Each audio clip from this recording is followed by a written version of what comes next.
എന്തിനാ മോളെ പേടിക്കുന്നത്? ഞങ്ങളൊക്കെ ഇല്ല ഇവിടെ.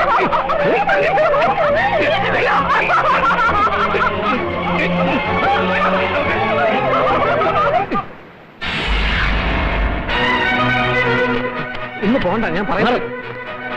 അമർനാഥ്,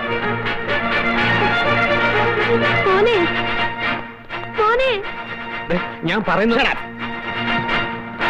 പ്രായപൂർത്തിയായ പെൺകുട്ടികൾ ഇനിയുണ്ട് അവിടെ. പോകുന്നത് അങ്ങോട്ടാണോ? പറയണം ഇൻസ്പെക്ടർ. അർദ്ധരാത്രിയിൽ കുറെ പോലീസുകാർക്കൊപ്പം ചെന്ന് ഒരു പാവം പെൺകുട്ടിയെ നശിപ്പിച്ചത് കർമ്മധീരനായി ഈ പോലീസ് ഓഫീസറിന്റെ യോഗ്യത തെളിയിക്കാനായിരുന്നെങ്കിൽ ഇനിയുണ്ട് അവിടെ ചോരി നീരുള്ള പെൺകുട്ടികൾ. ചെല്ല്, ചെന്നിനി യോഗ്യത തെളിയിക്കുക.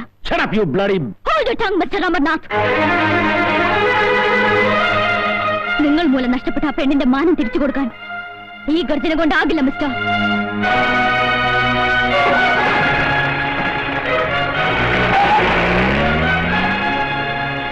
നിങ്ങൾ എന്തറിഞ്ഞിട്ടാ ഇവിടെ കിടന്ന് തുള്ളിയത്? എവിടെയെങ്കിലും കാള പറ്റുമെന്ന് പറഞ്ഞാൽ അപ്പ കയറെടുത്തോണം. മോളെ, എന്റെ മോന്റെ അറിവോടെ ആയിരുന്നില്ല ഒന്നും. സ്റ്റേഷൻ ആക്രമിക്കാൻ വന്നവരുടെ അടിയേറ്റ് വീണ എന്റെ മോനെ പോലീസുകാരാ ഇന്നലെ രാത്രി ഇവിടെ എത്തിച്ചത്. ഇന്ന് രാവിലെ ആ കാര്യങ്ങളൊക്കെ അവൻ അറിയുന്നത്. നിങ്ങളെ തിരിച്ചറിയാൻ പറ്റാത്ത പണി പോലീസുകാരെ കൊണ്ട് ചെയ്യരുത്. നിരപരാധികളുടെ കൂമ്പിടിച്ച് കലക്കാനായിരുന്നെങ്കിൽ കയ്യിലുമുണ്ടും തലയിൽ വട്ടക്കെട്ടുമുള്ള കുറെ തെമ്മാടികൾ വിട്ടാൽ മതിയായിരുന്നു. കാക്കിയിട്ട് കഴിഞ്ഞാൽ കൊള്ളയും കൊലയും ബലാത്സംഗവും ചെയ്യാനുള്ള ലൈസൻസ് ആയി നാട്ടുകാരെ കൊണ്ട് പറയിപ്പിക്കരുത്. ഒരു പോലീസ് സ്റ്റേഷൻ ആക്രമിച്ച് താൻ ഉൾപ്പെടെയുള്ള കുറെ പോലീസുകാരെ നിർദ്ദേശം മർദ്ദിച്ച ആരെ മർദ്ദിച്ചു? ആ പാവ സ്ത്രീകളോ? ചകിരി പിരിച്ചും മത്സ്യം പിടിച്ചും സ്വന്തം മക്കളെ പോറ്റുന്ന ആ പാവ മനുഷ്യരോ? ഒരു കൂട്ടം തെമ്മാടികളുടെ കൂലിത്തല്ലുകാരായിരുന്നു പോലീസുകാര്. ഇതിന്റെ പേരാണ് ഗുണ്ടായിസം, പോലീസിന്റെ ഗുണ്ടായിസം. ഇതിനൊക്കെ വഴിവെച്ച താനെടുത്തനാ. രണ്ടും മതനേതാക്കളെയാണ് തന്നെ ഇഷ്ടപ്രകാരം മർദ്ദിച്ചകത്തിട്ടിരിക്കുന്നത്. ഇതിന്റെയൊക്കെ ഭവിഷ്യത്ത് എന്താണെന്ന് എനിക്കറിയോ? എന്നിട്ടിപ്പോ അക്രമം കാണിച്ച തെമ്മാടികളെ പിടിക്കാൻ പോലീസ് അല്പം ബലം പ്രയോഗിച്ചെന്ന് കരുതി പോലീസ് ബലം പ്രയോഗിക്കേണ്ടത് 19 വയസ്സുള്ള പെൺപിള്ളേരുടെ നെഞ്ചത്തോട്ടല്ല. നടപടി എടുക്കേണ്ടത് തന്റെ പേരിലാണ്. അച്ചടക്ക ലംഘനത്തിന്, അധികാര ദുർവിനിയോഗത്തിന്. ഇന്നലെ രാവിലെ അറസ്റ്റ് ചെയ്ത 2 പേരെ ഇന്ന് നേരമായിട്ട് ഞാൻ കോടതിയിൽ ഹാജരാക്കിയില്ലല്ലോ. എന്താണോ നോക്കുന്നത്? ഇറങ്ങി പോണോ? പോണില്ല, ഞാൻ ഇവിടെ തന്നെ ഇരിക്കാൻ പോവാ. ഇനി പറ, ഈ യൂണിഫോമിൽ തുടരാൻ ഞാൻ ആർക്കൊക്കെയാ പെണ്ണുകൂട്ടി കൊടുക്കേണ്ടത്? ആർക്കൊക്കെയാ വിടുവേല ചെയ്യേണ്ടത്? സാറ് പറ, ഞാൻ ചെയ്യാം. താനെന്താ പരിഹസിക്കാണോ? അയ്യോ, IPS റാങ്കുള്ള സാറിനെ പോലെയുള്ള ഒരാളെ ഞാൻ എങ്ങനെയാ സാറെ പരിഹസിക്കുന്നത്? പിന്നെ സത്യം പറയാമല്ലോ, എന്റെ പറമ്പിൽ പൊഴിഞ്ഞു വീഴുന്ന നാളികേരത്തിന്റെ തൊണ്ട് വിറ്റാൽ കിട്ടുന്ന പണം മതി എനിക്കും എന്റെ അമ്മയ്ക്കും 3 നേരം പാൽപ്പായസം കുടിച്ച് ജീവിക്കാൻ. അതുകൊണ്ട് വരട്ടരുത്. വല്ലവരുടെ കയ്യിൽ നിന്നും വല്ലതും വാങ്ങിച്ചിട്ടുണ്ടെങ്കിൽ സാർ അതങ്ങ് തിരിച്ചു കൊടുത്തേര്. സാറിന് ആവശ്യമുള്ളത് എന്നോട് പറ, ഞാൻ തരാം. പറഞ്ഞു തീർന്നിട്ടില്ല. എന്നേക്കാൾ അധികാരമുള്ള സാറിന്റെ റാങ്കും നക്ഷത്രങ്ങളും വെച്ച് അന്വേഷണത്തിന് തടസ്സം നിൽക്കാനോ എന്നെ സ്ഥലം മാറ്റാനോ ആണ് ഭാവമെങ്കിൽ ആ മുട്ടി ഞാൻ തന്നെ ഓടിക്കും. അതെ, ഈ യൂണിഫോം അഴിച്ചു വെച്ചൊരു ലുങ്കി മടക്കി കുത്തിയാണല്ലോ, ഞാൻ തനിച്ചെറ്റയാ തറ. സാല്യൂട്ട് ചെയ്യുന്ന സുഖമായിരിക്കില്ല. ദാ ഇതുകൊണ്ടൊന്ന് കവളത്ത് കിട്ടിയ നല്ല ബെസ്റ്റ് ഇടി ഞാനിരിക്കും, ഒരു ദാക്ഷിണ്യമില്ലാത്ത ഇടി. അതുകൊണ്ട് ഇതെന്റെ ശരീരത്തിൽ നിന്നും പോകാതെ സൂക്ഷിക്കേണ്ട ഉത്തരവാദിത്വം ഇപ്പൊ സാറിന്.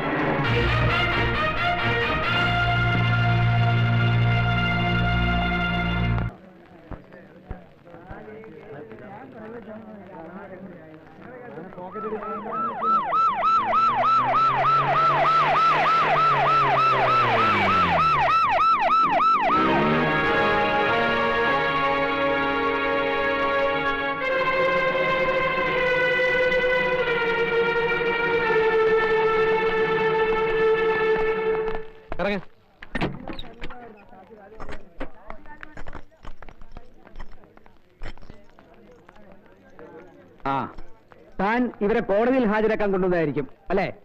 ആ FIR അവിടെ.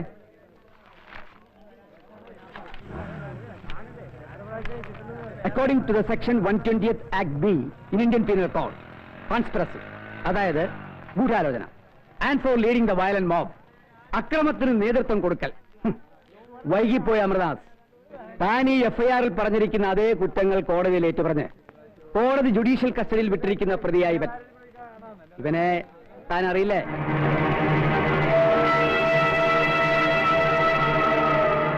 ഞാൻ ആരുടെയും കയ്യിൽ നിന്നൊന്നും വാങ്ങിയത് കൊണ്ട് പറയല്ല.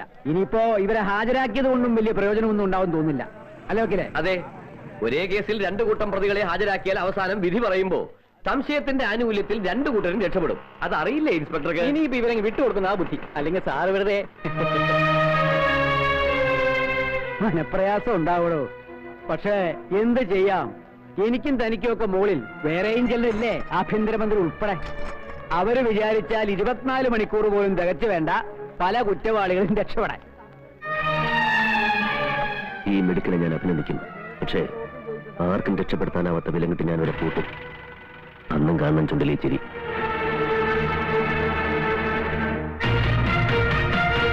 വിടാറെ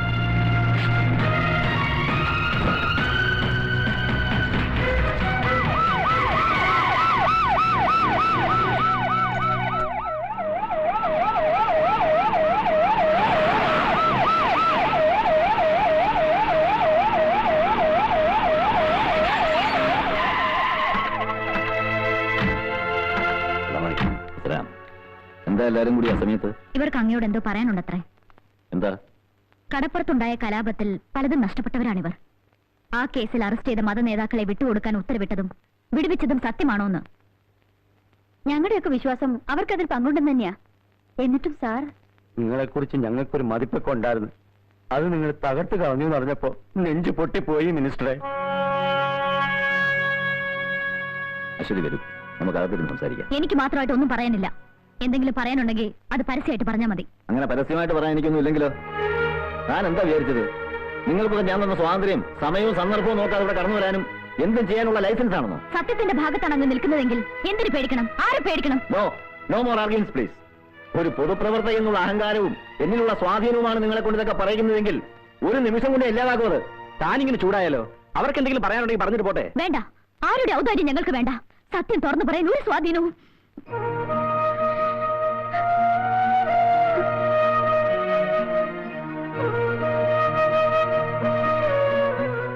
ഇതാണ് നിങ്ങളുടെയൊക്കെ രാഷ്ട്രീയവും സത്യസന്ധതയുമെങ്കിൽ എല്ലാം മറന്ന് ഞാൻ ഇവരുടെ കൂടെ നിൽക്കും.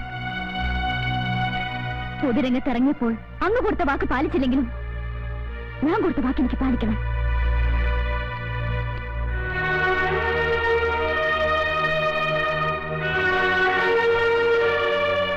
പിണക്കേണ്ടിയിരുന്നില്ല. ഒന്നുമില്ലെങ്കിലും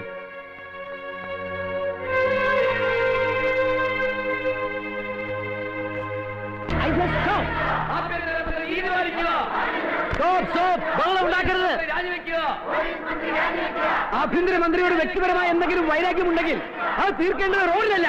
സർ, ഇതെന്റെ വ്യക്തിപരമായ കാര്യമല്ല. GK കൃഷ്ണനെയും ഖാദർ സാഹിബിനെയും മോചിപ്പിക്കാൻ സാറും മന്ത്രിയും ചേർന്ന് നടത്തിയ കള്ളക്കളിയോടുള്ള സമൂഹത്തിന്റെ പ്രതിഷേധമാണ്. അവർ കുറ്റക്കാരാണെന്ന് പറയാൻ തന്റെ കയ്യിൽ എന്താണ് തെളിവ്? മര്യാദയ്ക്ക് ഇവിടെ വെച്ച് അവസാനിപ്പിച്ച് എല്ലാവരും പിരിഞ്ഞു പോകുന്നതാണ് നല്ലത്. ഞങ്ങൾ പോകില്ല സാറേ, ഇല്ലെങ്കിൽ ഞങ്ങൾ കുറെ കൊല്ലേണ്ടി വരും. പോക്കിത്തരം പറയുന്ന